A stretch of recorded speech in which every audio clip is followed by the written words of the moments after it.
Pittsburgh is a leader in brownfield redevelopment because we were the leader in major manufacturing. We had major steel industry going on in the Steel Valley that really vacated the scene between 1975 and 1985, leaving these very large industrial parcels of land behind. Pittsburgh was the steel city for a good reason, and so a lot of these sites were steel mills, coke mills, and related processing sites. They're very big, they're on the riverfront, and so they're really attractive and important sites to reclaim and put back into use. So in order for the region to emerge into the 21st century, we had to reclaim those sites for redevelopment. That means taking the land from the steel manufacturer, clearing it for development, and particularly doing environmental remediation, which is kind of the most important facet of brownfield redevelopment. The real risk in redevelopment on brownfields is really the environmental condition of the sites after the industry has left them. Both the products of manufacturing process and the waste products can still all be residual in the land. And so in order for a private developer to come in and build a place where you can have apartments or homes or recreational facilities or shopping facilities, we have to make it safe for the public. So it's really the government's role and the Urban Redevelopment Authority in particular to reclaim the site, make it environmentally safe. We take the steel company's parcels, take all of the industrial buildings down. We'd clean the parcels of any environmental contaminants with support of the Department of Environmental Protection, who's been our partner on these projects, and prepare for the large-scale redevelopments to occur. The Act 2 process has been critical to allowing us to reuse some of these sites. And what the Act 2 process allows you to do is follow a very specific plan to make sure that they're safe, but then eliminates the liability for the new owners so that we can actually reuse these sites and get them back into job-creating centers of commerce in their communities. We work very closely with DEP to make sure the site's safe, that the environment is conducive to having people and jobs on it, and going through that process really enables us to move forward with confidence so that we can bring investment back to these sites. The goal of the Redevelopment Authority of Allegheny County is really to develop these brownfield sites and to make these brownfield sites become part of the fabric of these communities. These communities have seen many jobs go away with the decline of the steel industry.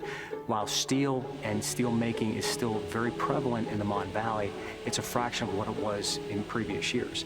These brownfield sites provide us tremendous opportunities to develop these sites and make these sites special and to bring job opportunities back to the residents of the Mon Valley on these sites.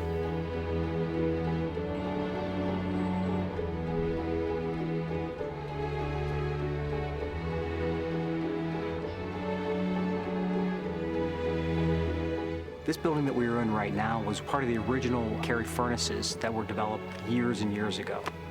CARRIE furnace site is a 165-acre development located in 5 municipalities. It's located on both sides of the Monongahela River, and it was developed as a steel mill back in the 1800s.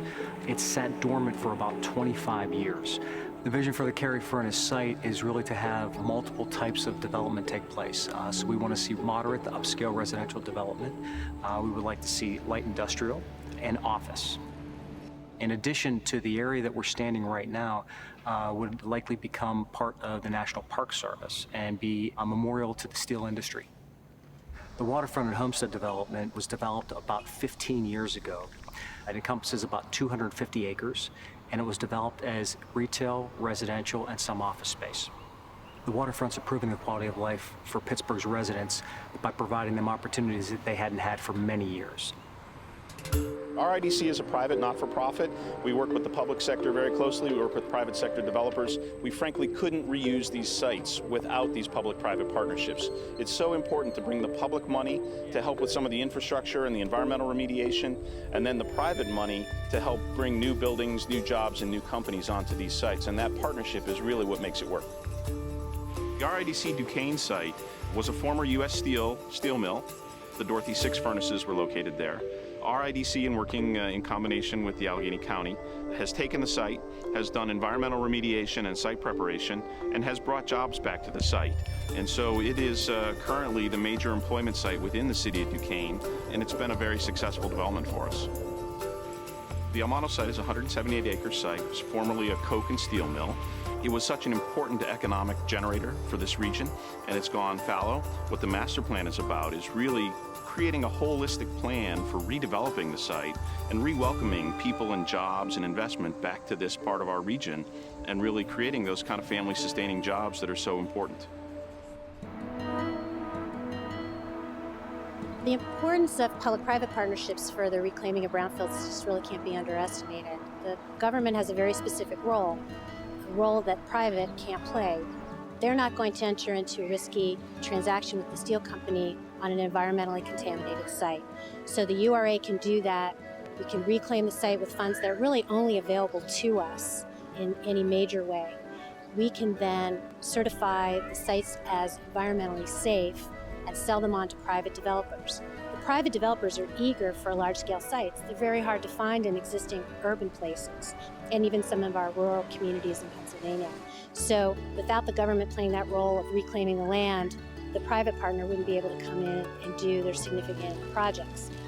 SOUTHSIDE Works, which is so well-known and award-winning, and SUMMERSET, which we're now entering into phase 3, we've all had long-term and significant private partnerships that allow the redevelopment to occur.